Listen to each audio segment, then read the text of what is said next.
नमो बुद्धाय। जय भीम, जय भारत, जय संविधान, जोहार साथियों, आज माननीय सर्वोच्च न्यायालय का एक जजमेंट आया है और उस जजमेंट में उन्होंने सरकार के एससी एसटी के रिजर्वेशन में जो कैटेगराइजेशन करने का, क्लासिफिकेशन करने का जो निर्णय था उसको जायज ठहरा दिया। तो क्या आप जानते हैं इससे एससी एसटी को कितना बड़ा नुकसान होने वाला है? इसी तरह की बातें ओबीसी के रिजर्वेशन में भी बंटवारे की चल रही हैं। कल को ओबीसी के रिजर्वेशन में भी बंटवारा ये लोग कर देंगे। यानी एससी एसटी ओबीसी समाज, जिसको हम बहुजन समाज कहते हैं, उस समाज को ये लोग टुकड़े टुकड़े में बांट देंगे और लगातार उनका इससे बहुत भारी नुकसान होने वाला है। हो सकता है जो लोग विस्तृत रूप से गहराई से ना सोच सकते हों वो लोग इसके असर के बारे में ना जान पाएं, लेकिन इसका बहुत गहरा असर होने वाला है, बहुत भारी नुकसान होने वाला है। इसका विरोध करना होगा। सर्वोच्च न्यायालय का जजमेंट है, लेकिन निर्णय तो सरकार का है। मैं पूछना चाहता हूं, क्या केंद्र की सरकार ईडब्ल्यूएस का, जो जनरल कैटेगरी को ईडब्ल्यूएस के नाम पर रिजर्वेशन दिया गया है, क्या केंद्र की सरकार उसको भी क्लासिफिकेशन करेगी? क्या उसमें भी कैटेगराइजेशन करेगी? क्या उसमें भी बंटवारा करेगी? उसको जवाब देना चाहिए।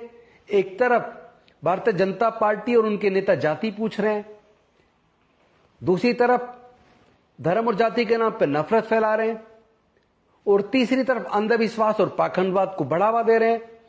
और ये जो दलित, पिछड़े, आदिवासी समाज के लोग लोग हैं, वो बटे हुए हैं।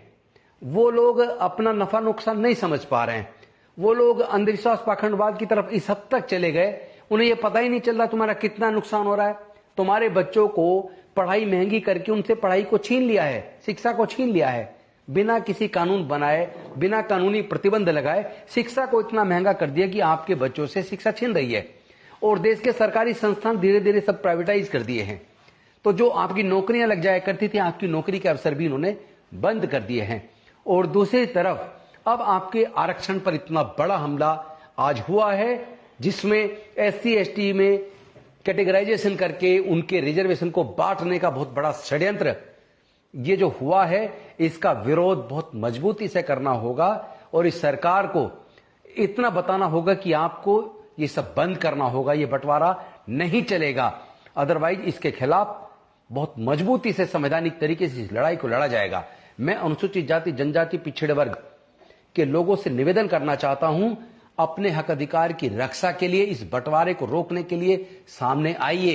हो सकता है कुछ लोग सोचे इस बंटवारे से फायदा खुश हो, लेकिन वो इसके कंसिक्वेंसेस को नहीं जानते। आपको कितना बड़ा नुकसान होने वाला है। आपकी बहुत सारी नौकरियां ये कह के कि नॉट फाउंड सुटेबल, कैंडिडेट नहीं मिला, काबिल कैंडिडेट नहीं मिला, आपकी वैकेंसीज को उसके बाद जनरल वैकेंसी में तब्दील करके उनको दे दिया जाएगा और आपका बहुत भारी नुकसान आने वाले समय में होने वाला है। इसलिए अपनी हक अधिकार की लड़ाई को तेज कीजिए, आपस में एकजुट रहिए और मजबूती के साथ जुल्म के खिलाफ, इस बंटवारे के खिलाफ लड़िए। बहुत बहुत धन्यवाद। नमो बुद्धाय। जय भीम, जय भारत, जय संविधान।